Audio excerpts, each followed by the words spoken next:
Sensational showing against Montana State on Friday, knocking down 12 threes and putting up 97 points in their win over the Bobcats. Now they look for a matchup today against Notre Dame, who is coming off of a nice win against Alabama.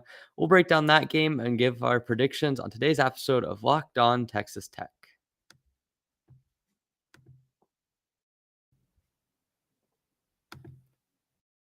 Are Locked On Texas Tech, your daily podcast on the Texas Tech Red Raiders, part of the Locked On Podcast Network, your team every day.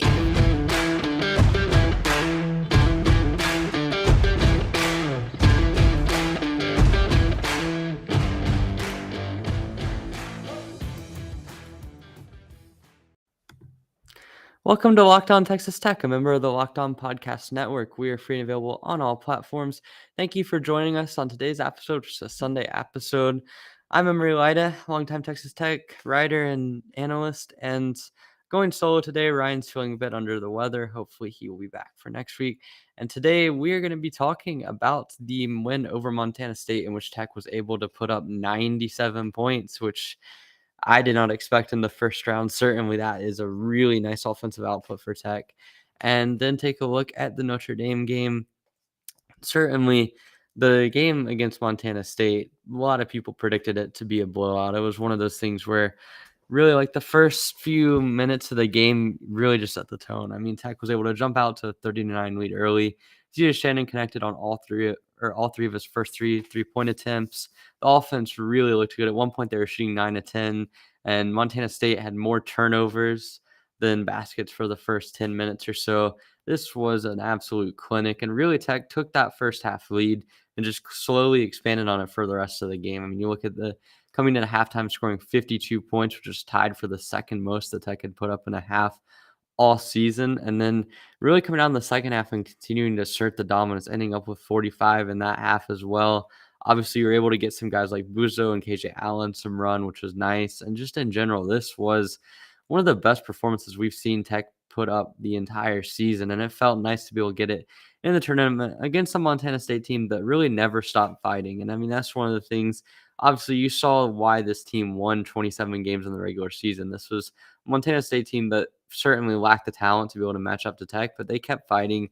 Even when they got down 25 or 30, they still were trying to run their offense and get good looks. And I mean, at the end of the day, that's a sign of a good program. It's a team that did not give up, and you have to give props to them. But for sure, the story of the day was Texas Tech really probably having the most dominating first round win that we saw out of any team outside of maybe Baylor over Norfolk State. And then obviously Baylor lost to UNC, so it didn't really matter. But at the end of the day, like Tech's first round against Montana State went about as well as you could have. It went better than any of the previous first round matchups that Tech has had in the tournament, dating back to when Chris Beard was first coach. I mean, you look at 2018 team was behind against Stephen F. Austin for a long time. Northern Kentucky gave Tech a little bit of a run in the 2019 tournament. And then even last year, Utah State's a better team than any of the teams I just mentioned, and they were close for over a half. So to be able to just dominate in the first round was a nice change of pace. And I really feel like it's a testament to just how well prepared this team is for a run. I mean, you look at guys like TJ Shannon, Bryson Williams, Kevin O'Banner.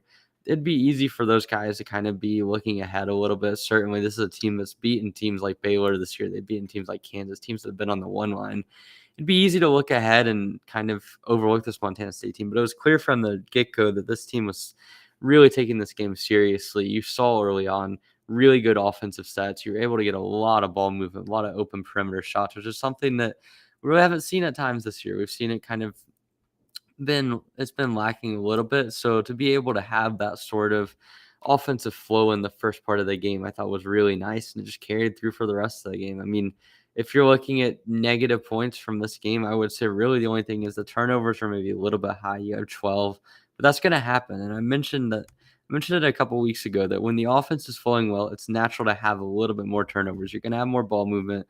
You're going to be maybe a little bit more aggressive trying to make passes. And so in general, like this, the turnovers don't concern me a ton. And certainly you saw a lot of talent on display. You're probably not going to be shooting that well going forward. I mean, when you shoot 17 and 19 from the rim, you shoot 12 of 20 from three, that is an outlier game. I mean that with all due respect, but when you're shooting over 85% in the paint and you're shooting 60% from three. Those are numbers that if you did that every game, you'd win every game by 20 or more. You'd easily be in the national championship. But unfortunately, offense isn't meant to last like that. So still, though, having those numbers is encouraging. It wasn't some sort of fluky game where there was tough shots.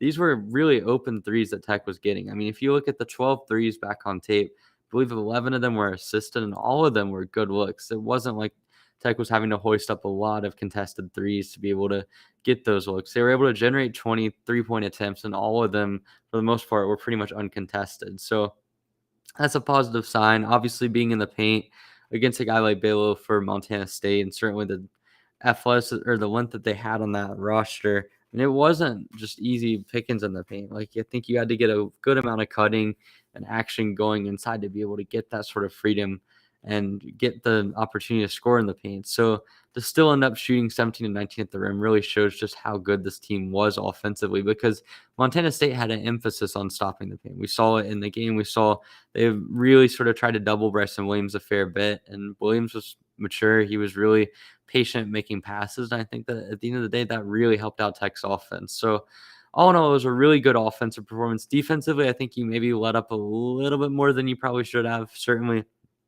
Montana State got quite a few open three looks, but I mean, the second half, I wasn't too concerned. I feel like when you're up by 30 and when your opposing teams are really trying to jack up those shots, you're going to give up some open looks. It's just kind of the nature and the flow of the game. So ultimately, the first half was about as locked in as I think I've seen Tech play all season on both ends. Offensively, certainly, like I mentioned, the flow, scoring 52 points and a half. And defensively, you're able to force a lot of turnovers in the first half and certainly make life really difficult for Montana State on that. And I mean, you're looking at them, they ended up turning the ball over 16 times, only hit 4 shots at the rim. Like, that's ridiculous for a team that relied so much on post-ups coming into the game, only scoring 4 points or 4 shots on the rim. I believe they're held to like 10 points in the paint total. It's incredible. I think it just speaks to the resilience of this team and just the overall complexion. I mean, you had guys switching onto guards effectively. Xavier Bishop was really unable to get much of anything going from a dribble penetration standpoint. I just felt like everything was working. But coming up next, we're going to take a look at some of the players that really stood out in this one, and there were a lot of them. And so I'm going to make sure to look at those as well as sort of highlight what they can bring to the table in the Notre Dame game. But first, I have a message from Built Bar.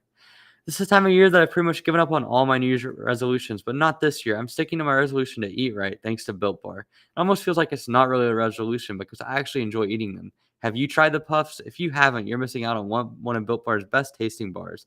Puffs are the first ever protein-infused marshmallows. They're fluffy, they're marshmallowy. They're not just a protein bar, they're a treat, and they're covered in 100% real chocolate. Puffs are a fan favorite with some incredible flavors: yummy cinnamon churro, coconut marshmallow, banana cream pie. They're so good. They're going to be your new favorite. All Built Bars are covered in 100% real chocolate. Yes, including the Puffs. That's right, 100% real chocolate.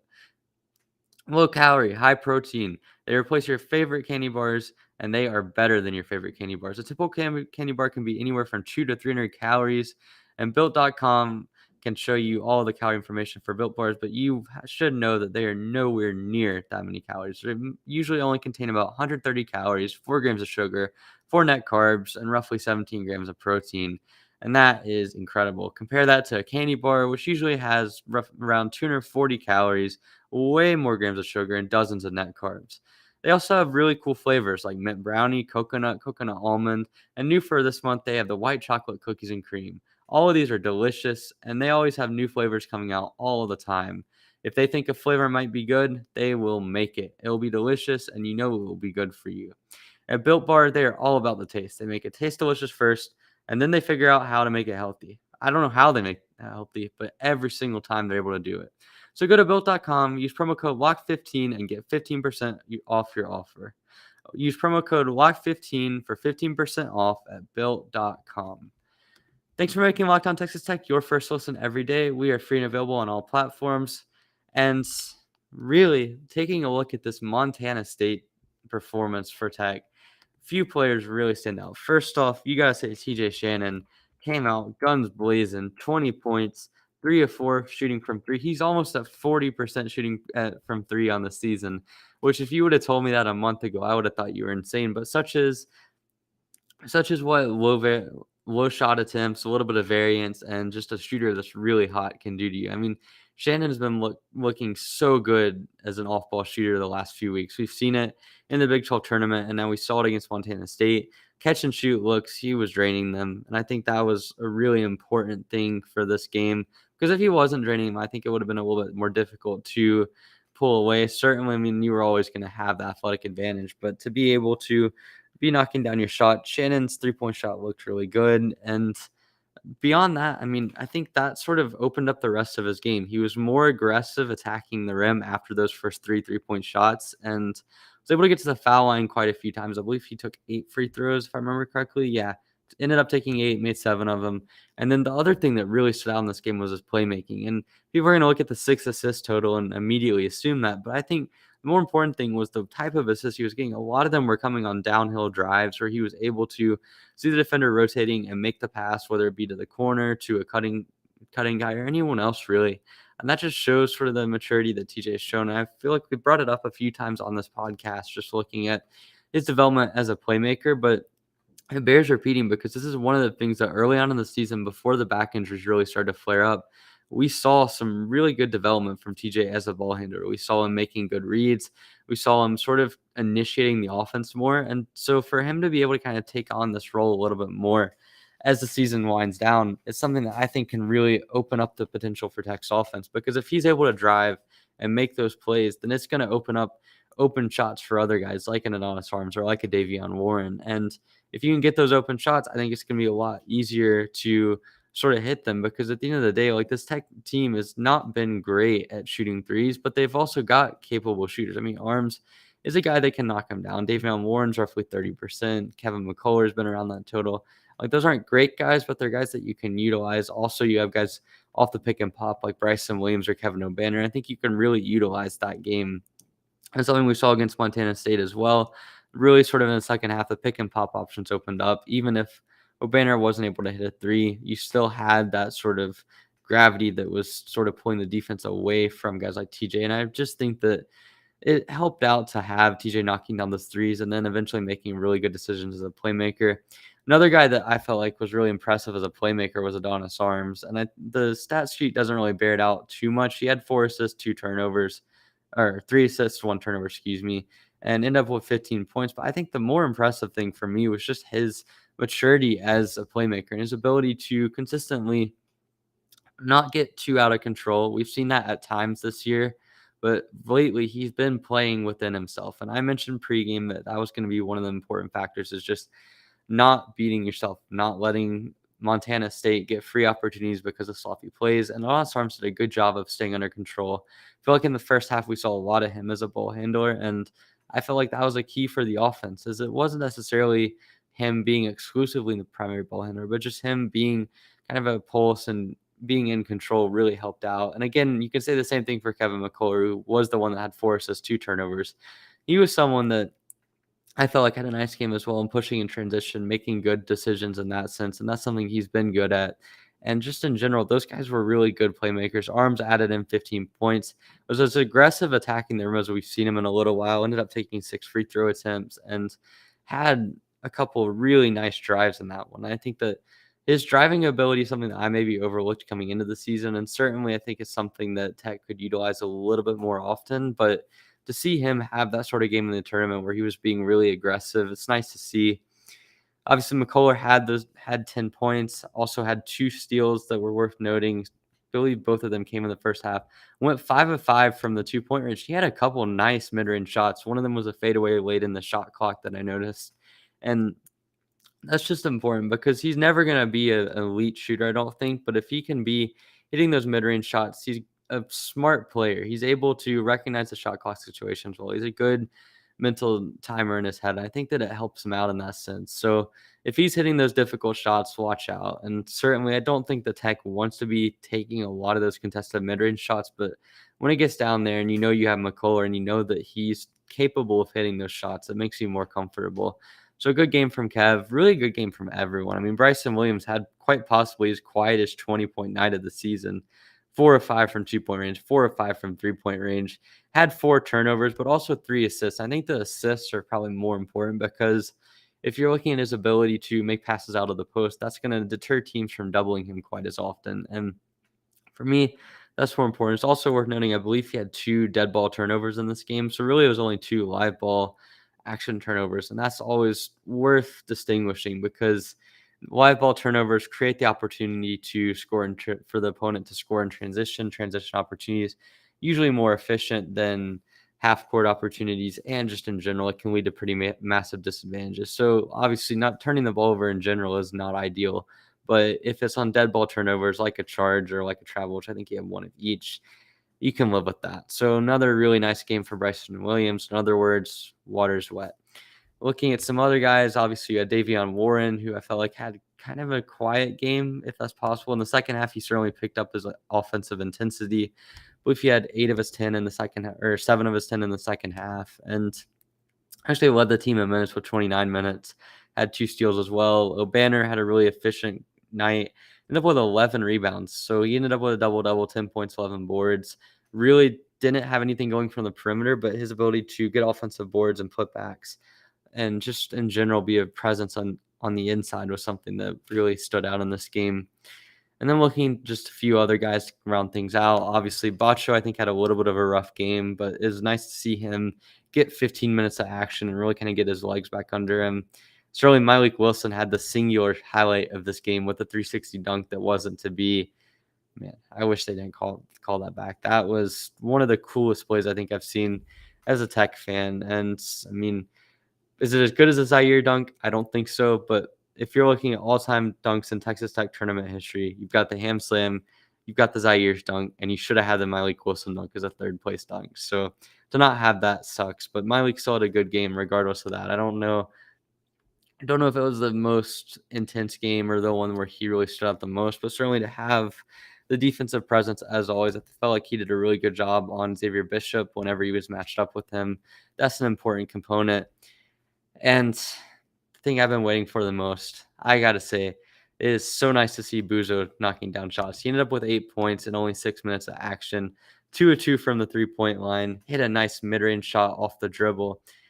These are the reasons why I continue to stay on the Buzo Hive. I'm telling you, one day Chibuzo Agbo will have a really nice shot, and he will be a really nice player. Not sure if it's going to be a Tech, but certainly he's a guy that can provide so much value to you just because of his shooting, because of his off-ball awareness, and because really, I mean, offensively, he's just the type of player you want to have as a complementary piece. And defensively, I think he's continuing to improve. So it was really nice to see Buzo get 8 points in his hometown of San Diego. A lot of family and friends on hand. You saw him got to get a lot of cheers in that game. So for Buzo, it was a nice effort. And just in general, nice to get him some run. Obviously, it seems like he's not a part of the rotation. With Nadomli out as well, you would think that you kind of need him ready just in case foul trouble comes up or in case you really need that sort of extra body in there and potentially even the extra offensive impact he can bring. So for him to be knocking down shots and looking good warms the heart. But enough of the Buzo talk. Coming up next, we're going to get into the Notre Dame preview and take a look at what Tech can do to win that game tonight. But first, we have a message from BetOnline. It's that time of year again as college basketball tournament is finally upon us. From all the latest odds, contests, and player props, BetOnline.net is the #1 source for all your sports betting needs and info. BetOnline remains the best spot for all your sports scores, podcasts, and news this season. And it's not just basketball. BetOnline is your continued source for all your sporting wagering information needs, including live betting and your favorite Vegas casino games. So head to the website today or use your mobile device to learn more about the trends in action. BetOnline, where the game starts. Thanks again for making Locked On Texas Tech your first listen every day. Looking at this Notre Dame team that managed to out-survive Rutgers in the first 4 game in Dayton, 89-87, a game that went into double overtime. One of the closest games of this tournament so far. Really a thrilling game to watch. If you haven't watched the highlights, I would say before you watch this game between Tech and Notre Dame, please check out the Rutgers Notre Dame game on YouTube and just look at some of the highlights because it was a real nail biter. And for Notre Dame, I didn't even think they were really going to be a tournament team. I thought they were going to be on the bubble, on the wrong side of the bubble, but they were able to sneak into the tournament, one of the last 4 teams in. 11 seed, wasn't really expected to do a lot. I feel like Rutgers was sort of the more popular pick among the first 4 teams. to come out of that game and then maybe even beat Alabama. But here we are, Notre Dame able to beat Rutgers, and then they got hot, and they were able to down Alabama 78-64 in a game in which they shot 10 of 16 from three and really just offensively found a rhythm. And this Notre Dame team is really dangerous when they can get in a rhythm offensively. Obviously, with Mike Brey as the coach, you know that they've got a pace and space or a spacing centric offense. Obviously, they don't play with a ton of pace, but they're shooting 38% from three, and somehow that feels like a little bit of a down year for Notre Dame. And really, I'm just about everything you look at for them offensively, they're really good at. I mean, don't really turn the ball over a lot. They are good at getting those 3-point looks. They're good at generating wide open looks. They get pretty good finishes at the paint, shooting about 52%. Don't take a ton of mid-range shots.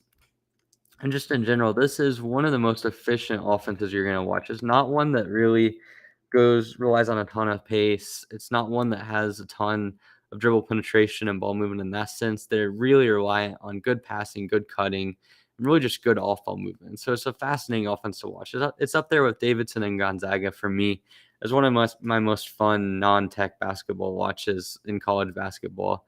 But Notre Dame, again, the three-point shooting is what's going to stand out. I think defensively, against Alabama, they were good. Certainly, Alabama, I feel like, had a little bit of negative regression from three in that game. And that's one of the things that's been Alabama's kryptonite all season. It's just when they get cold from three, they're so reliant on shooting.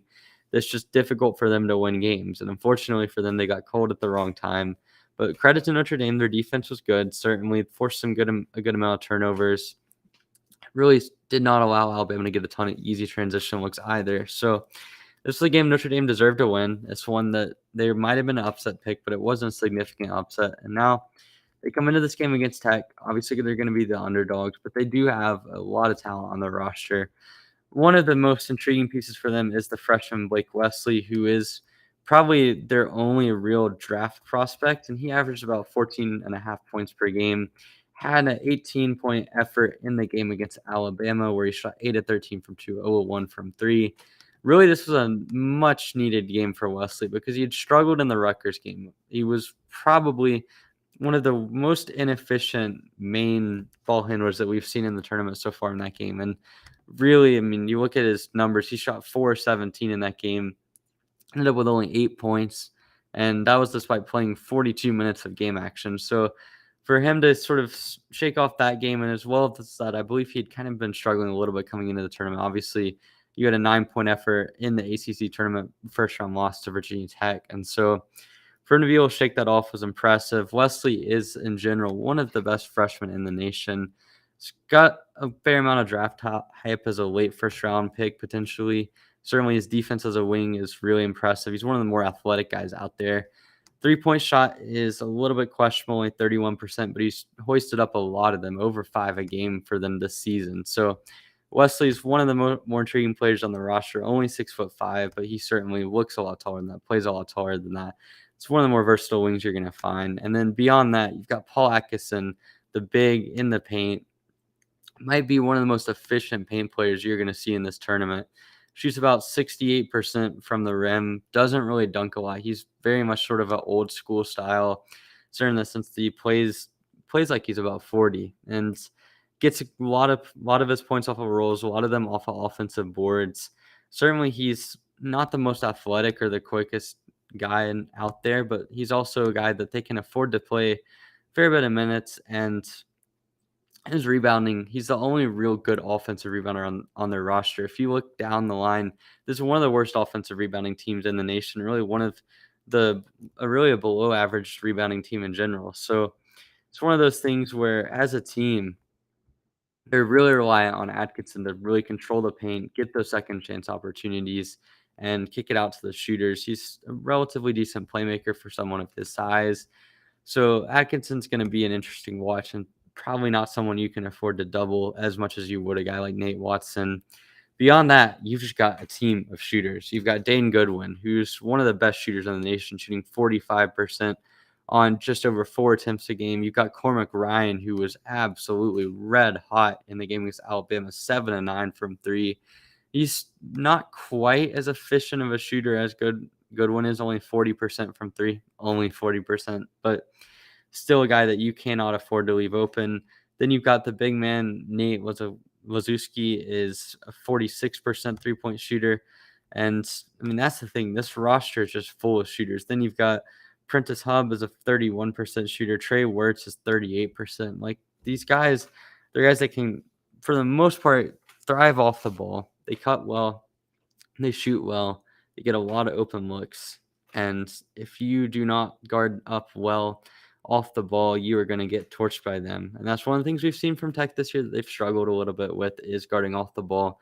So that's a little bit concerning. But I guess the one thing going in your favor is this is one of the least athletic teams you're going to find left in the tournament. Obviously, they still have Blake Wesley, who is probably the most athletic player on the roster by an absolute mile. But this is a below the rim team for the most part. Outside of Wesley and Atkinson, they've dunked a grand total of 16 times, and they're really not overly dependent on their scoring in the paint outside of Atkinson and a lesser degree Wazowski and Blake Wesley. But certainly, like, the perimeter shooting is going to be the number one key. Offensively, I think you're going to have the opportunity to get a lot of good looks at the rim. This is not a team that's particularly great defensively, especially on two-pointers, allowing teams to shoot 50% from two on the season. This is a Notre Dame team that defensively at times in ACC play really struggled. I mean, some of the games they had against teams like Boston College, Florida State, Virginia Tech in the ACC tournament, Louisville, they were not ideal. And those aren't really great teams either, outside of, to some degree, Virginia Tech. And this is also an offense that when they get cold, they're reliant on the three. And when that doesn't fall, it can be a rough night for them. So really, it's just going to come down to offensively. You've got to be efficient, got to keep moving the ball well. Defensively, I think you're going to have the athletic advantage, but you can't afford to make silly rotation mistakes. We've seen that at times this year. Certainly at other times, Tech has been really locked in. And the good news is this is a Notre Dame team that isn't overly talented off the dribble. I think that's one thing you can really take advantage of compared to a team like Baylor, which has similar level of spacing but can struggle. Unlike Notre Dame, has the sort of ball handling ability to not struggle when you're able to lock up the three-point line. And so I think for Tech in this game, if they can do those things off the ball and then offensively play well, I think this is a really good matchup for them to be able to pull away. I'm a little bit skeptical because, as I've said, the off-ball defense has been somewhat of a challenge this year. Notre Dame does have the flamethrowers to really throw a variant sort of game into the Spanners. I mean, you're talking about a team, when you have guys that shoot over 60% in various games this season, you have a team that's coming off of a game where they shot over 50% from three. It's natural to be a little bit skeptical. And I mean, at the end of the day, I have faith in Mark Adams. I have faith in Tech's defense. I have faith in the fact that Tech was able to look so dominant in the first round. So I'm going to pick Tech to win this game. I think it's going to be a 77-65 win for Tech. It's going to be close for the most part, but I have faith in the offense really turning things around. They've looked good in over half of the halves that they've played dating back to the start of the Big 12 tournament, and that carries weight for me. All defensively, I think you're going to allow Notre Dame to get some good looks, and I mean, it just comes down to their shooting. If they're shooting lights out, it's going to be tough to beat them, but if you play to your potential off the ball defensively, I think you can do enough to sort of stop Notre Dame and keep them from really imposing their will offensively on you. And I don't know. It's March. Anything can happen, but I've got faith in Mark Adams. I've got faith in Tech. For player of the game, I'm going to go TJ Shannon again. I think that his shooting stroke has been masterful in March, and I really think that's opened up his confidence and his ability to make plays for others. And so I can foresee a game where he is able to get going from the three-point line and really is able to utilize his driving ability to create opportunities for others, dishing the ball out and driving kicks, which is something that I think this Notre Dame team has struggled a little bit from in games past. They certainly are a good sound team on rotations, but certainly when teams have been able to get a good amount of dribble penetration on them throughout the season. So a guy like TJ could really thrive in this game, but we'll have to see. We'll be back tomorrow to break down whatever happened. Hopefully we can start looking ahead to a Sweet 16 matchup Hopefully Ryan will be back. But in the meantime, you can follow me at eraser41. You can follow Ryan at ourmainvillelbk. You can follow the official Locked On Texas Tech feed at Locked On TTU on Twitter. You can subscribe to us on YouTube to see our beautiful faces, and you can look and find us in wherever you get your podcast every single day. So thanks for making Locked On Texas Tech your first listen every day. Now make your second listen Locked On NFL Draft. Ryan Tracy and former NFL cornerback Eric Crocker bring the NFL Draft to life every day with insight and analysis on college football prospects and NFL front offices. Just like Locked On Texas Tech, it is free and available wherever you get your podcasts. Thank you for listening, and I will see you tomorrow.